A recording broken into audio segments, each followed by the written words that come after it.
જય હિન્દ દર્શક મિત્રો, હું જમીલ પઠાણ. આપ જોઈ રહ્યા છો તીર સમાચાર. વાત કરીશું 2 દિવસથી છોટાઉદેપુર જિલ્લા કલેક્ટરની ગાડી ફસાતા ટ્રેક્ટરથી ખેંચવી પડી તેવી જે ચર્ચા ચાલી રહી છે તેની.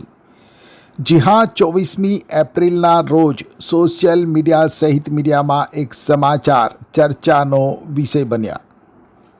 આ સમાચાર હતા છોટાઉદેપુર જિલ્લા કલેક્ટરની ગાડી નસવાડીના દુર્ગમ વિસ્તારમાં અટવાઈ અને રસ્તો યોગ્ય ન હોવાથી કલેક્ટરની ગાડી કાચા પથરાળ રસ્તાનો જે ઢાળ હતો તે ચડી ન શકી અને આખરે કલેક્ટરની ગાડીને ટ્રેક્ટર વડે ટોચન કરીને ટેકરો ચડાવવી પડી.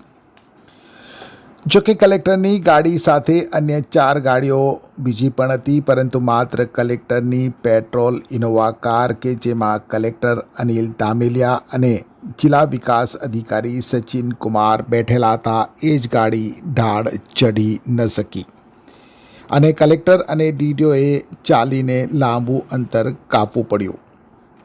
ગાડીને ટોચન કરીને બહાર કાઢવી પડી.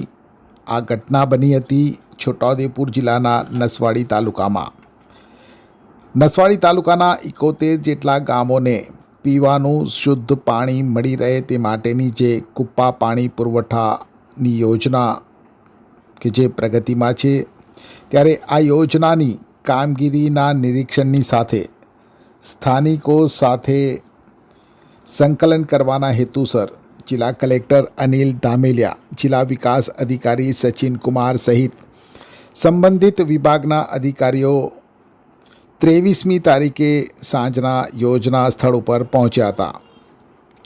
જતી વખતે ઢાળ ઉતરવાનો હોય ગાડીઓ સ્થળ સુધી પહોંચી ગઈ હતી, પરંતુ પરત ફરતી વખતે કાચા પથરાળ ઢાળવાળા રસ્તા ઉપર કલેક્ટર સિવાયની ગાડીઓ ઢાળ ચડી ગઈ, પણ કલેક્ટરની ગાડી દળમાં ફસાઈ ગઈ, જેને તાત્કાલિક નજીકમાં જે સાઇડ ચાલી રહી હતી ત્યાંથી ટ્રેક્ટર મંગાવી અને ઇનોવા કારને ખેંચીને ટેકરા સુધી લઈ જવાઈ હતી અને તેનો વિડીયો ત્યાં મોજૂદ કેટલાક સ્થાનિક લોકો દ્વારા ઉતારીને વાયરલ કરવામાં આવતા આ બાબત ચર્ચાનો વિષય બની હતી. દર્શક મિત્રો, આપને જણાવી દઈએ કે નસવાડી તાલુકો એ અંતરિયાળ અને ડુંગરાળ વિસ્તાર છે અને એટલે નસવાડી તાલુકાના અનેક એવા ગામો છે જ્યાં પહોંચવા માટે પાકા રસ્તાની સુવિધા નથી અને એટલે જ નસવાડી તાલુકામાંથી અવારનવાર રસ્તાના અભાવને લઈ લોકો દ્વારા કરાતી માંગ અંગેના સમાચારો, રસ્તાના અભાવે 108 પહોંચી ન શકતા લાકડા ઉપર ઝોલી બાંધી તેમાં સગર્ભા અથવા દર્દીને ઝોલીમાં નાખી પગપાળા ઉબડખાબડ પગદંડી રસ્તાઓ ઉપર ચાલીને જવું પડ્યું હોય તેવા વિડીયો સ્થાનિકો દ્વારા જ વાયરલ કરવામાં આવે છે અને પછી તે સમાચારોની હેડલાઇન બને છે. જોકે એ વાત પણ ખોટી નથી કે પાછલા વર્ષોમાં નસવાડી પંથકમાં કરોડો રૂપિયાના રસ્તાના કામો મંજૂર કરાયા છે અને રસ્તા બનાવવામાં પણ આવ્યા છે, પરંતુ હજુ પણ અનેક એવા વિસ્તારો છે જે રસ્તાની સુવિધાથી વંચિત છે, જેનો જાત અનુભવ ખુદ જિલ્લા કલેક્ટરે અનુભવ્યો છે. ત્યારે કલેક્ટરની ગાડી ફસાઈ મામલે વાયરલ એવા વિડીયોને લઈને જિલ્લા કલેક્ટરે સ્પષ્ટતા કરતા શું કહ્યું, આવો સાંભળીએ. આપણે કુપ્પા પાણી પુરવઠાની યોજના અત્યારે ચાલી રહી છે. એમની કામગીરીમાં આપણે લગભગ નસવાડીના 71 ગામને પાણી પુરવઠાની યોજનાનો લાભ થવાનો છે. આપણે ત્યાં સ્થાનિક સંકલન માટે એક મુલાકાત કરવામાં આવેલી હતી. વિંધ્યાચલ પર્વતમાળાનો વિસ્તાર છે અને નર્મદા નદીના કાંઠે આવેલો આ ભાગ છે. ઘણા બધા ભાગ સુધી ત્યાં રસ્તો બનેલો છે અને તાજેતરમાં જે રસ્તો બનેલો છે ત્યાંથી આગળ જવાનો રસ્તો તાજેતરમાં જ મંજૂર કરવામાં આવેલો છે અને રસ્તો આગામી સમયમાં શરૂ થશે. હાલના તબક્કે જ્યારે ત્યાં મુલાકાત કરેલી હતી ત્યારે અમુક ભાગમાં જ્યાં ધૂળ થોડી જમા થયેલી હતી એ ભાગની અંદર ગાડી ચોક્કસથી ફસાયેલી હતી અને એ ગાડી ત્યાર પછી 5 મિનિટ પછી આપણે એમને જરૂર લાગી તો બહાર કાઢવાની આવશ્યકતા હતી.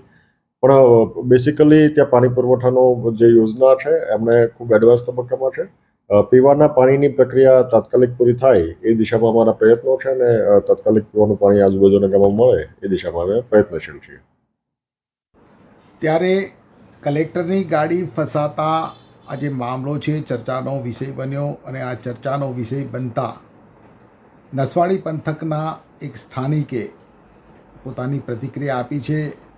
તેણે કહ્યું કે કલેક્ટરની ગાડી ફસાઈ અને તેમને જે તકલીફનો સામનો કરવો પડ્યો, આવી તકલીફો આ પંથકના લોકો પ્રતિદિન ભોગવતા હોય છે.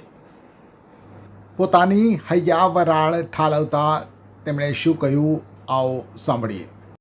અમારે નસવાડી તાલુકાના ડુંગર વિસ્તારમાં વર્ષોથી અમે આ દુઃખ ભોગવી રહ્યા છે અને ગઈકાલે કલેક્ટર સાહેબ આવ્યા હતા. એ લોકોની ગાડી ફસાઈ. આ કલેક્ટર અને આવા અધિકારીઓ તો બે વર્ષે એકવાર આવે છે, પરંતુ અમે આ દુઃખ તો હર રોજ ભોગવીએ છીએ. જ્યારે 2021માં પણ જિલ્લાના મોટા અધિકારી આવ્યા હતા અને આ જ જગ્યાએ બરાબર ગાડી ફસાઈ હતી અને ટ્રેક્ટરથી ગાડી કાઢી આપી હતી અને એ સાહેબે પણ અમને વિશ્વાસ આપ્યો હતો કે રસ્તો જરૂર બનાવીશું, તમારે ખરેખર તકલીફ છે એટલે. પરંતુ વર્ષો થઈ ગયા, પરંતુ તેવો ને તેવો રસ્તો છે અને ગઈકાલે એ જ પરિસ્થિતિ કલેક્ટર સાહેબને પણ થઈ. આ અધિકારીઓ તો 2-3 વર્ષે આવે છે, પરંતુ અમારે દરરોજ આ ભોગવવાનું થાય છે અને અધિકારીઓ છે એમ કરીને આ લોકોને તો તરત જ ટ્રેક્ટરવાળા કે ગમે ત્યાં અધિકારીઓ છે એમ કરી કાઢી આપે છે, પરંતુ અમારે તો ગાડી જ્યારે ફસાય ત્યારે તો 3-4 કલાક અમારે વેઇટિંગ કરવું પડે, ગામવાળાને બૂમ પાડવી પડે, પછી આ ગાડી ધક્કો કરીને કાઢવી પડે છે અને આ પરિસ્થિતિ અમારી રહે છે. અને ડુંગર વિસ્તારની અંદર અમે મહારાષ્ટ્રને જોડતો મેઇન રસ્તો છે. જ્યારે આઝાદીના વર્ષો થઈ ગયા, પરંતુ અમે 108 તો આ રસ્તે તો જોઈ જ નથી. શું નામ આપણું? દાદુભાઈ ખુમાભાઈ. ઇલેક્ટ્રિક અને ઇલેક્ટ્રોનિક આઇટમનો ખજાનો, અને તે પણ છોટાઉદેપુરમાં. જી હા, fridge, washing machine, LED TV, microwave oven, geyser, RO, અનેક વેરાયટીમાં કુકિંગ વેર, ગેસની સગડીઓ, આકર્ષક ડિઝાઇનમાં પંખા, કોઈ પણ કંપનીના AC અને ગજબના sound system, air cooler, ice cream માટે ડીપ ફ્રીજ, ઠંડા પીણા માટે બોટલ કુલર, અને તે પણ એકદમ કિફાયતી ભાવમાં. 0% લોનની સગવડ પણ ઉપલબ્ધ છે. અને હા, જો તમે તીર સમાચારના સબસ્ક્રાઇબર છો તો તમને મળશે આકર્ષક ગિફ્ટ. તો આજે જ અમારા શોરૂમની મુલાકાત લો. અમારું સરનામું છે global enterprise, jail road, Chhota Udepur. Chhota Udepur સહિત રાજ્ય, દેશ અને દુનિયાના સમાચાર જોવા માટે સબસ્ક્રાઇબ કરો તીર સમાચાર અને બેલ આઇકોન જરૂર દબાવો.